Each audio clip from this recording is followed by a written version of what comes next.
Tell us about Putin now. So he has 150,000 or so troops poised to invade Ukraine. No one knows if he's going to do it or not. So my question is Putin ready to start a war? Do you think he wants to do that? Okay, first of all, you never heard about this when I was president. You never heard about this. They didn't have hundreds of thousands. I hear it's up to 175 and going to 200,000. It's a lot of people. You never heard about Taiwan having bombers flying all over the place. They're flying bombers over because President Xi respected our nation. I won't even say respected me. He respected us. He respected us as a nation. He respected me. And Putin respected us as a nation, respected me. I got along with both of them. And frankly, until COVID came in with President Xi, I had a great relationship with both of them. But you know what? I think he's negotiating, and I see the things that we're giving up already and we don't say the sacred word. You know, we don't say, did you see the little dialogue going on between Putin and Biden a week ago? That was a dream for Putin. He's been dreaming about this all his life.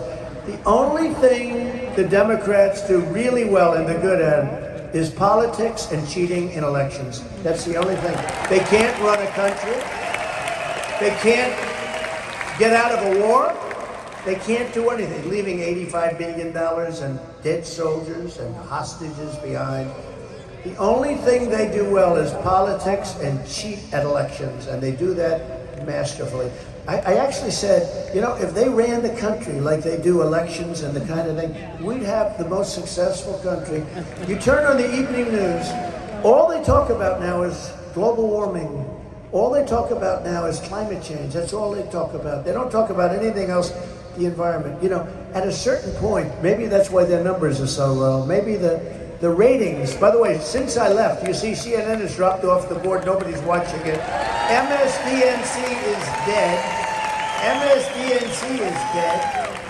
And, you know, I'm very honored by that. I consider that a great honor. Now, when you dealt with Putin, did you see anything about him that was worthy? I mean, look, Russians, people hack us. They try to interfere in our elections. They give us a hard time. And you know Putin knows about all that. And we hack them also, by the way, but that's okay. But was there anything worthy about Putin? Did you have any common ground? I think he has a great way. He's a leader. He's sharp. He's at the top of his game. Our guy was never at the top of his game. You could go back 30 years ago, he wasn't at the top of his game. It's true. It's true. Ask some of the long-term senators. Look, he ran 3 times, and when he was better, he did win. Now he wins, and he couldn't answer a question at the debates, okay?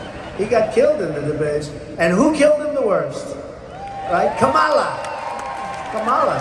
She was the nastiest of all. Let me just tell you about Putin. Putin is tough and smart and funny. He's sort of a comedian. I told him for purposes of negotiation story. I said, look, we had to cut down on the oil. How about this? We had so much oil. That's when I bought it for the strategic reserve. That the prices were dropping so low, we had to be careful because you have a lot of people in Texas and other places working. So we got together, the King of Saudi Arabia, Putin and myself on a phone call. I hope somebody taped that call because thank goodness they taped the call with Ukraine, the president, because they made up a story about that call. And when they taped it, I won very easily the fake, that was impeachment hoax number 1. We had many hoaxes, but here's Putin. So I'm saying that Mexico is a great country.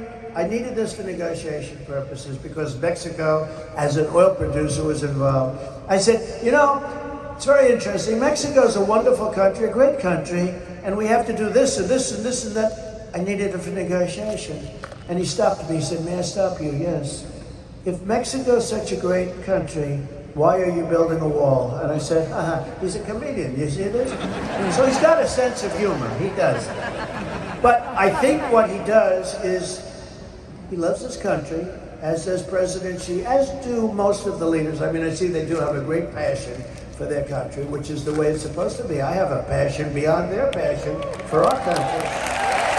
And we have people that are destroying our country.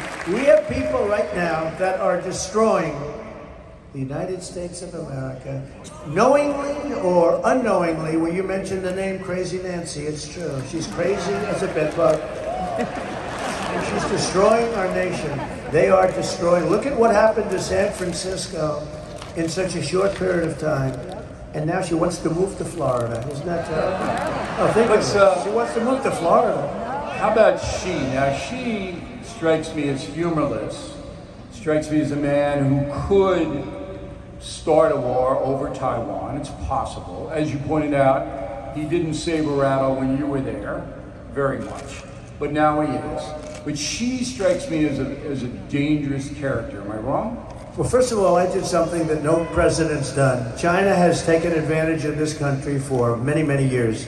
Ever since they came in, and it was really, unfortunately, through Richard Nixon, that's when it all started. And China became a player, but they've taken advantage, and they were making, as an example, $507 billion a year on trade. 507, they had a deficit. We had a deficit with them. 507. I did something nobody else has done. We've never made 5 cents off of China. I put 25 and 50% tariffs on everything coming in from China. We took in hundreds of billions of dollars. And they weren't too happy. And in fact, that's one of the, those people that believe that the China virus, or COVID as they call it, but the China virus was, put in by them. A lot of them say it was because of what Trump was doing to China economically. We were gaining, you take a look at the 3 years, we were gaining, we were actually pulling away. Look, they have 1.5 billion people. We have, what we have? Nobody knows what we have. We have a hell of a lot more today than we had 9 months ago, I can tell you that. Nobody even knows. With other countries, they say, with us, they say, I don't know what we have. They have no idea. And by the way, when you say have, in New York City now, every illegal immigrant, they want to give them practically full rights and the right to vote. Can you believe this? Everybody, if they came in illegally, they want to give them, and they're going to give them the right to vote. So anyway, so we have something that nobody else has in so many ways. Number one, we have liquid gold. We walk on liquid gold. We have energy under our feet. They want to take that away from us. That's one of the problems I have with the whole environmental thing, because you have natural gas, which is a very clean form of energy, very powerful, and all I see nowadays is wind. I ended a lot of that, but unfortunately, once that result came in, all of it comes back. You have windmills all over the place. Does anybody live next to a windmill? How did the windmills work out in Texas when it got a little cold? They froze, right? It's a shame. We have liquid gold, and they're trying to get us not to use it. And I told Texas this would happen. So they said Texas is in play during the election. Texas is in play. So he's against, they're against God, oil, and guns. I like all three. I love all three. But God, oil, and guns. And I have a lot of friends in Texas, Bill. And they said, I can't tell you everything that's going to happen, but I know one thing. Trump is not losing Texas. He's going to win in a landslide, and that's what happened. That's what happened.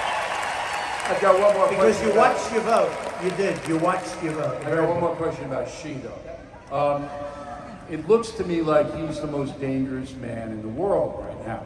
Because if he senses weakness on the part of America and the Biden administration, which you would assume he does, he may start the Taiwan thing, and then the West would have to reply, right? They're all dangerous. Look, when you have nuclear weapons, Bill, they're all dangerous. You have 5 of them that are dangerous. I wouldn't even say more so. Look, China has 1/5 the nuclear capability of Russia. Russia has far more nuclear weapons. China will catch them within 3 years because that's the way it's heading. Right. I think I would have stopped them. I think I was close to stopping them. We were going to have talks because Russia doesn't want them, and China, they really, when I made the trade deal with China, which made our farmers rich, because this was, again, pre-COVID, we made a deal, and manufacturers, I said to them, why don't we have a conversation about the denuclearization of our countries? And I'll tell you, I thought that, just They came back to me so fast. We would like that. I know exactly when somebody wants something. That's what I've been good at. When they don't want it and when they want it. They loved it, and Putin loved it too. We would have had a very major, I call it de-nuking. We would have had something where we'll de-escalate. But when you ask who's the most powerful, when you have nuclear weapons, the power of which nobody can even imagine, I don't even want to talk about it. I had a man come in from MIT, a great nuclear person, and I said, how would you refer to this situation with nuclear? He said, sir, don't refer to it. It's too devastating. Don't talk about it. So we're not going to talk about it. That's our biggest problem. The world's biggest problem today. And now I ended the horrible deal in Iran, which was so stupid. Billions and billions and billions of dollars given to these people. Think of it. 1.8 billion in cash, Bill. You've seen 100,000 and a million in cash. How about 1.8 billion in cash? Plane loads of cash being brought. They made this horrible deal. If Iran has a nuclear weapon, they're just as powerful as everyone else then. If Iran has a nuclear weapon, these people are crazed. They will use it. This is a religious thing. These are fanatics. You can't let it happen. And under the Iran nuclear deal, they were going toward a nuclear weapon very rapidly. It also ended in a very short period of time. I ended it, and I had them on the run. They would have signed. And now Biden has let them back into the game, and now they don't even want to talk to America. They don't have to. Another thing, I told China, don't buy their oil. If you buy their oil, we're not going to do business with you anymore, and you're going to go right out of business so fast, because if America doesn't buy Chinese products, and they knew exactly what I said, they didn't buy Iranian oil. As soon as I left, now they're buying hundreds of millions of barrels. I had China, take a look, I had China not buying, only on the basis that I said, look, you always need leverage. I just want to point out that you just heard something that I didn't know, that President Trump told Xi, don't buy Iranian oil, and if you do, you're going to be suffering in the economy. Now that is a huge thing to know, because Biden's certainly not going to do that. Now I want to get on to, I told the audience before while you were hanging